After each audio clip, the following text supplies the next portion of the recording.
ناظرین، رسول اللہ صلی اللہ علیہ وآلہ وسلم نے 3 ایسے لوگوں کے بارے میں بتایا جو بہت بڑے بد نصیب ہوتے ہیں۔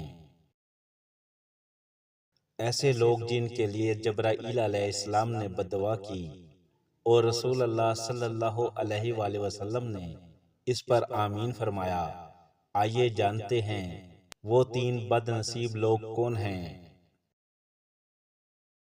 پہلا بد نصیب شخص وہ شخص جس کے سامنے رسول اللہ صلی اللہ علیہ وآلہ وسلم کا ذکر کیا جائے اور وہ آپ صلی اللہ علیہ وآلہ وسلم پر درود نہ بھیجے۔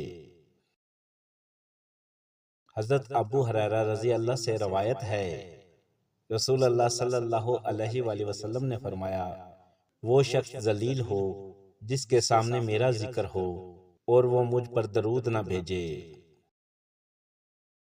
دوسرا بد نصیب شخص وہ ہے جسے رمضان المبارک مل جائے اور وہ اس مہینے میں اپنی مغفرت نہ کروا سکے۔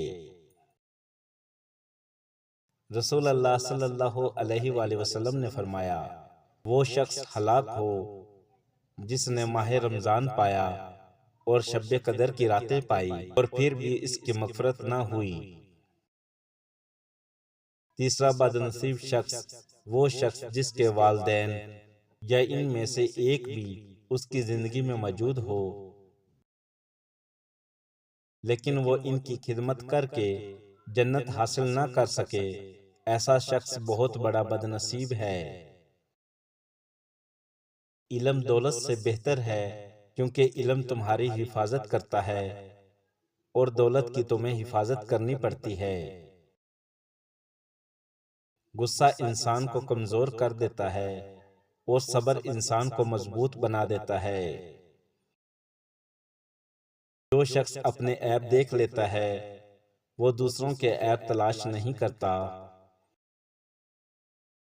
جو شخص اللہ پر بھروسہ کرتا ہے اللہ اس کے لیے راستے پیدا کر دیتا ہے۔ دوستو، اگر ہم ان 3 چیزوں سے بچ جائیں تو اللہ کی رحمت کے دروازے کھل سکتے ہیں۔ اس لیے کثرت سے درود پڑھیں، رمضان کی قدر کریں اور اپنے والدین کی خدمت ضرور کریں۔